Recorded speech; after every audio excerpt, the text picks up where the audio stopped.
I'm just thinking about liking and disliking, and particularly the way that the like and dislike system works on YouTube and similar sites.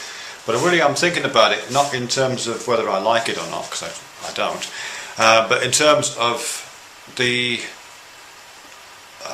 conceptual metaphors that I think are being mobilised in liking and disliking, and why that use of a particular kind of conceptual metaphor leads me to think it's an ineffective system.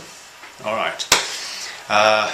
Conceptual metaphors, if you're not familiar with that term, it's a term that comes out of, or an idea, concept that comes out of cognitive linguistics, that kind of set of theories and ideas, and it's basically the idea that the way that the mind works is largely through metaphor and figurative speech, figuration.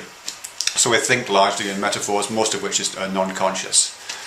And most of our rationalizations and cogitations and mental processes are kind of akin to literary processes, and poetic processes, the mobilization and trading and communication via metaphorical and figurative means. And that's the idea of that. But what's that got to do with liking and disliking? Well, I think the liking and disliking, the thumbs up, thumbs down thing as it appears on YouTube is kind of significant, the fact that it does this. Because liking and disliking, it seems to me, are metaphorically at least, are points on a vertical scale. You know, if you like something, you rate it higher, you give it a thumbs up. You might even look up to the person who's making a particular video which expresses certain views that you like. And vice versa, if you don't like something, then you have a low opinion of it, you thumb it down. You might look down on the person who makes that kind of a statement or has those kind of opinions or expresses those kind of aesthetics or whatever it may be.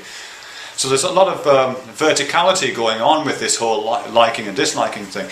In fact, it seems to me that what's happening when you like and dislike something is that non-consciously you're applying a kind of certain sort of hierarchical thinking to it, in which you're applying whatever criteria you particularly hold to give an evaluative rating of that thing. But as I say, it's a rating on a vertical scale in which quality is associated with height and lack of quality is associated with lack of height. And that feeds into lots of really well-established conceptual metaphor stuff to do with height and to do with vertical metaphors, in which things that are higher up are considered to be more pure, as opposed to things that are lower down that are considered to be kind of impure. Things that are higher up are considered to be more valuable and more worthwhile, closer to God, if you like, whereas things that are lower down are valueless. Things that are higher up are considered to be associated with greater quantity. You know, more is up is how it's usually phrased in cognitive linguistics.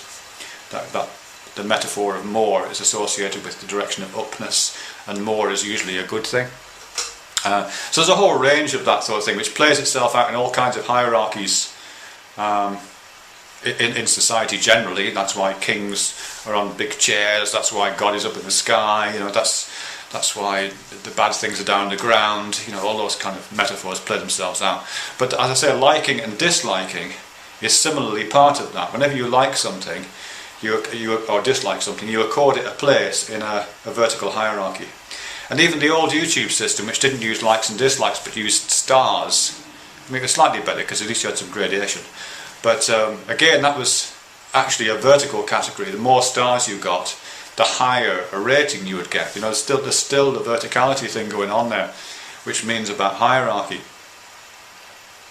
Now, the reason why I don't like that, I mean, I can see the value of it in some ways. You know, obviously I work in education and we evaluate students' work all the time in a vertical hierarchy. We give them high marks if they do well and low marks if they don't do so well. You know, it's all that kind of vertical stuff. So I can see the value of it and the necessity of it in many cases.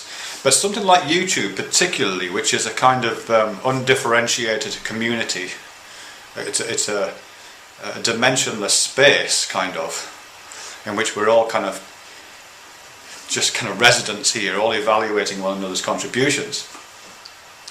What it feels like quite often with the like and disliking thing is it feels kind of like this, you know what I mean? It feels kind of that we're all kind of falling over each other to try and climb and be better than the next person, or to evaluate one another on this kind of vertical, very narrow vertical scale, when actually something like a horizontal extension would be more at least interesting, if not more useful. I would find it more interesting if there was a way of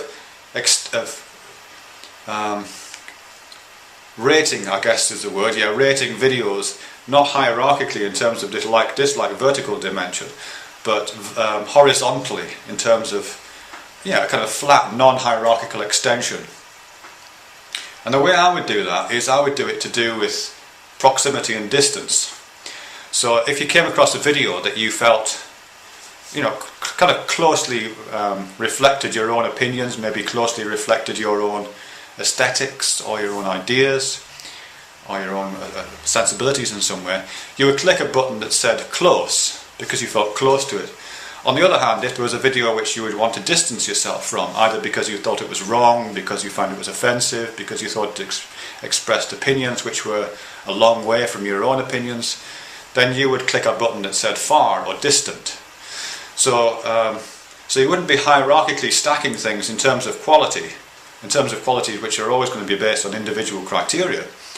Rather than that, you'll be aligning yourselves in space, so you'll be extending these videos out in space and kind of mapping your relationship to these ideas. As I said, distancing yourself from some and aligning yourself more closely with others. And I think that would give us a lot more breathing space, actually. Give us a lot more breathing space, because I would like to, there's lots of ideas on YouTube I would like to distance myself from quite a long way. And there's other ideas and people and aesthetic concerns that I would like to feel myself up close and personal with, you know what I mean? Anyway, that's that. I think just the use of cognitive linguistics or something like conceptual metaphor to analyse how we're thinking and how even simple tools like the like and dislike thing are being played out in terms of the metaphors they're generating and in terms of the kind of behaviours they elicit and how we think about the space that we move around in, I just think can be quite useful and illuminating. I don't know if you agree or not, let me know. Bye. Is that turned off? I can't tell.